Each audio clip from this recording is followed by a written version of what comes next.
far would you go to get your phone back? I mean, I just talked about how my son Dean lost his Apple Watch, and Amanda and I thought when we did our search, find my phone, it doesn't always show you exactly where it is. Right. So it shows you like the general area, and it showed Dean's watch was in an apartment and not the gym where he was before. So we're like, oh, buddy, somebody picked it up and took it home with them. But to get your phone back or your watch back, I think people would go to the depths. Oh, I do too. Was it you who dropped your phone in the porta potty? Was it somebody who used to work here? No, it was me, but I didn't go after the porta potty phone. I said... You left it? You sayonara'd it? Yes. Wow. I saluted it.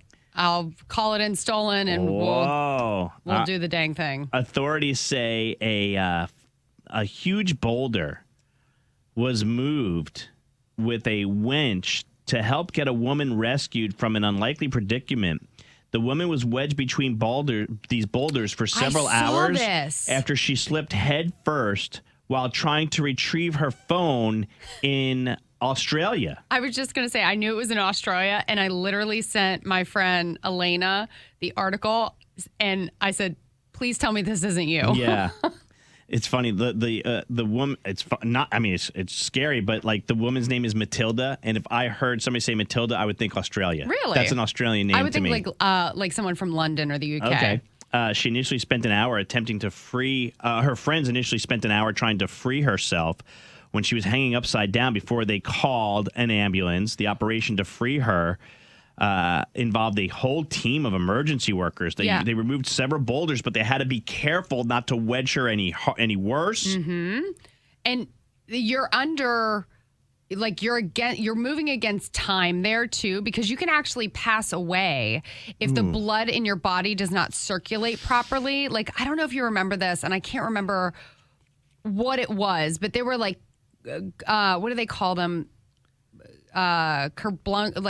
Splunking. Oh, splunkers, right? Yeah, they go into caves. Yeah. And a guy got caught in a cave, like upside down, and he passed away because they couldn't get him out in time. I think I kind of remember that. Yeah, they removed heavy boulders, several of them. She was stuck kind of in an S position. A specialist winch was used to move it, and she was freed with only minor scratches and bruises. After all that, 7 hours later, she didn't get her phone. Ugh. I wouldn't have gone after it either. Like, I might have tried to get my arm in there, but if it's so far down, like, it's not worth it. I don't remember this, but my brothers tell me the story. When I was a kid, I had a Tonka truck that somehow got wedged outside under a root.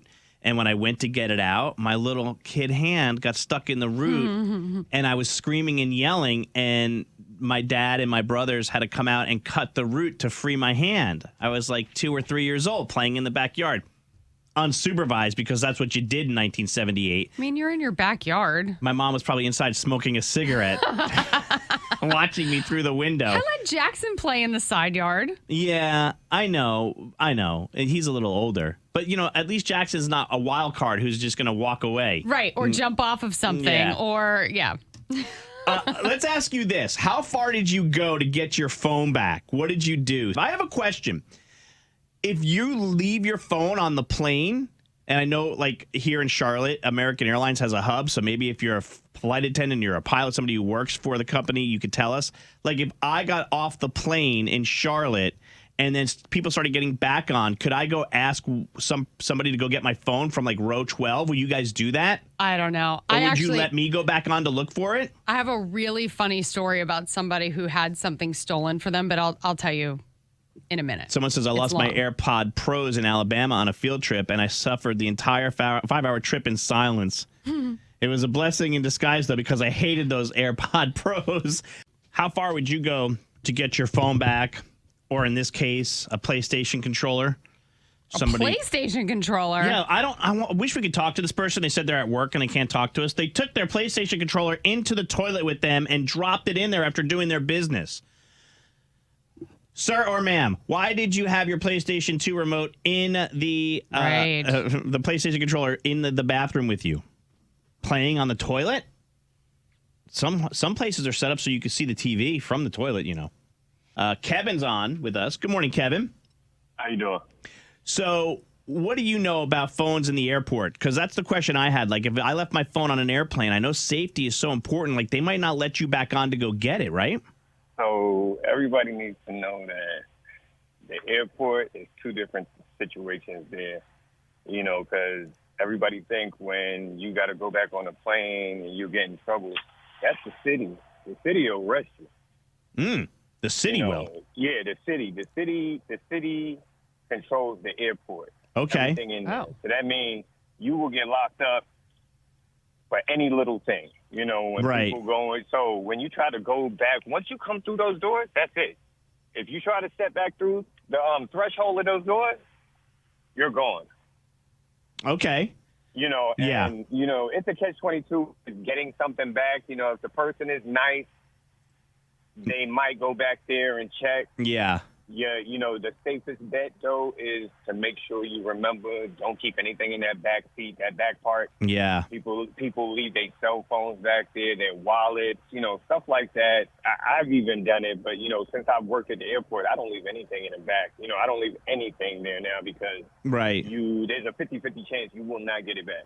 It stinks, too, because as a mom, we leave things all the time, especially on airplanes, because, you have everything out. I have everything out. Not only am I getting my stuff together, but I'm getting 2 boys' stuff together, 3 boys' stuff together.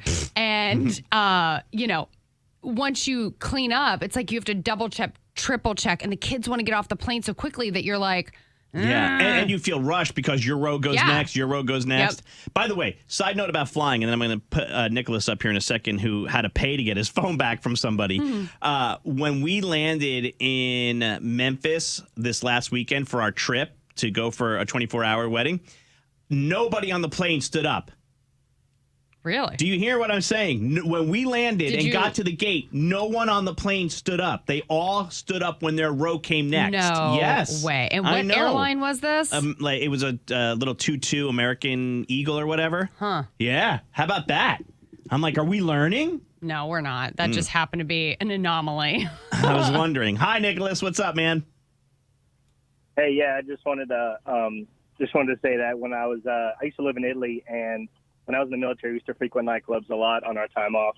And I actually left my phone, took a cab home, didn't realize until I got home, pinged it at home. I took a cab back to where it pinged. It was somebody's house, and knocked on their door. It was kind of a sketchy neighborhood. They said I had to pay €65 to get my phone back, and I didn't want any problems. And I was drinking a little bit, so I just paid €65 and got my phone. And oh my gosh.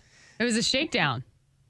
It was. I think they were holding it hostage for sure. Yeah, and they were probably shocked that you paid it, right? Or that you came for it. I was like, wow, they should have asked me for 80. I would have gave it to them, but yeah, €65. I got it back. Yeah, no problem. Oh my gosh, it's crazy. All right, thanks, man. We appreciate it. Someone texted in and said they lost their phone in Vegas at one of those huge pool parties. Yeah, and a group of people from Russia picked it up and took a bunch of photos. And took a bunch of photos of them. I used the Find My Phone app to track it to the MGM. I called my phone a few times and didn't speak English. And when I got to the MGM, I asked the front desk if they had a big group of people with a Russian accent staying in a room. He wrote the room number down and slid it to me and said, I'm not supposed to do this.